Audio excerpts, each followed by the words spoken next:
നമസ്കാരം. ക്രിക്കറ്റിലേക്ക് സ്വാഗതം. ഇന്ത്യ ഏകദേശം 99% കളി കൈവിട്ട മട്ടാണ്. ഇനി വലിയ മിറാക്കിൾ സംഭവിച്ചാൽ മാത്രമേയാണ് സമനിലയെങ്കിലും ഇന്ത്യക്ക് പിടിക്കാൻ സാധിക്കൂ. കാരണം ഇന്ന് ഇന്ത്യ എന്നെ ഫോളോ ജയിക്കേണ്ട എന്ന് വിചാരിച്ച് സൗത്ത് ആഫ്രിക്ക രണ്ടാമത് ബാറ്റ് ചെയ്തു. 26 റൺസിന് വിക്കറ്റൊന്നും നഷ്ടപ്പെടാതെ 314 റൺസ് ഓൾറെഡി സൗത്ത് ആഫ്രിക്കയ്ക്ക് ലീഡുണ്ട്. ഇന്ന് വാഷിങ്ടൺ സുന്ദർ 48 റൺസും കുന്തിവിൻ്റെ 140 ബോളിന് 19 റൺസും ഇല്ലെങ്കിൽ 75 റണ്ണിൻ്റെ പാർട്ണർഷിപ്പ് ഇല്ലെങ്കിൽ ഇന്ത്യയുടെ നില ഇതിനേക്കാൾ പരിതാപകരമായേനെ. ആദ്യ ഇന്നിങ്സിൽ south Africa 459 runs അടിച്ചിരുന്നു.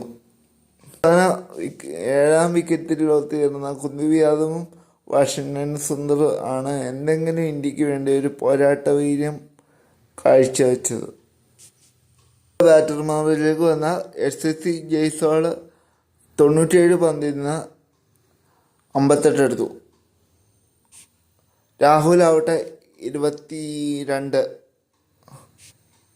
15 Jurel duck 7, Ravindra Jadeja 6, Nitish Kumar Reddy 10.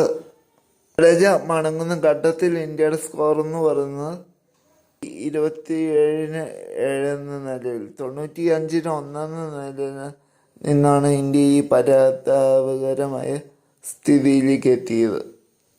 എന്നാണ് വാഷിങ്ടൺ സുന്ദറും 8ാം വിക്കറ്റിൽ ഒത്തുചേർന്ന വാഷിങ്ടൺ സുന്ദറും കുൽദീപ് യാദവും 92 റണ്ണിൻ്റെ പാർട്ണർഷിപ്പ് വന്നത്. വാഷിങ്ടൺ സുന്ദർ ഒരു അർദ്ധ സെഞ്ചുറി അർഹിച്ചിരുന്നു. പക്ഷവാഹി എന്ന് പറയട്ടെ 48 മാക്രം പിടിച്ച് പുറത്താവുകയാണ്. വാഷിങ്ടൺ സുന്ദറിൻ്റെ ഒപ്പം പങ്കാളിയായി നിന്ന കുൽദീപ് യാദവ് 134 പന്തിൽ നിന്ന് 19 റൺസ് ആണ് എടുത്തത്. കുൽദീപ് റൺസിൻ്റെ കാര്യമില്ല, വിക്കറ്റ് കളയാതെ ഒരു സൈഡിൽ വാഷിങ്ടൺ സുന്ദറിന് നല്ല പിന്തുണ കൊടുത്തു എന്നാണ്. വാഷിങ്ടൺ സുന്ദർ പോയി അടുത്ത ഓവറിൽ തന്നെ കുൽദീപും പുറത്താവുന്നു. പിന്നെ ബുംറ 5 റൺസ്, സിരാജ് 2 റൺസ് എന്നിങ്ങനെയാണ് ഇന്ത്യയുടെ ബാറ്റർമാരുടെ സ്കോർ. Siraj not out. അങ്ങനെ ഇന്ത്യയുടെ ഇന്നിങ്സ് അടിക്കുമ്പോൾ 201 റൺസ് മാത്രമാണ് നമുക്ക് സ്വന്തം നാട്ടിലെടുക്കാൻ കഴിഞ്ഞത് എന്ന് പറയുമ്പോൾ ഇന്ത്യയുടെ കാര്യത്തിൽ ആശങ്ക കൂടുകയാണ്.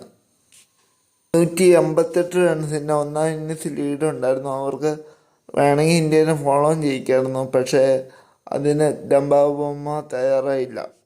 മാർക്കോ റൺസൺ അവരുടെ ബോളിങ്ങിൽ തിളങ്ങി 6 വിക്കറ്റാണ് എടുത്തത്. 93 റൺസ് 1ാം ഇന്നിങ്സിലെടുത്തു. 6 വിക്കറ്റും 93 റണ്ണും. മഹാരാജ് 1 വിക്കറ്റും. പിന്നെ സ്പിന്നർ 3 വിക്കറ്റും എടുത്തു.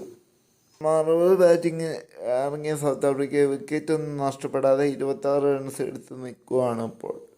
നാളെ 4ാം ദിവസം മാക്രം ലക്കറ്റനാണ് ഓപ്പണിംഗ് സ്ലോട്ടിൽ ഗ്രീസിലുള്ളത്. ഇപ്പം നിലവിൽ ഇന്ത്യ സൗത്ത് ആഫ്രിക്കയ്ക്ക് 314 റൺസ് ഓൾറെഡി ലീഡുണ്ട്. നാളെ ഒരു 500-600 എത്തിച്ചിട്ട് ഡിക്ലെയർ ചെയ്യാനാണ് സാധ്യത. അങ്ങനെയാണെങ്കിൽ ഇന്ത്യയുടെ കാര്യം കൂടുതൽ പരിതാപകരമാവും. ഇനി ഇന്ത്യക്ക് ജയസാധ്യതയില്ല. സമനില പിടിക്കണമെങ്കിൽ പോലും മിറാക്കിൾ സംഭവിക്കണം. കാത്തിരിക്കാം. ക്രിക്കറ്റ് അങ്ങനെയൊക്കെ തന്നെയാണ്.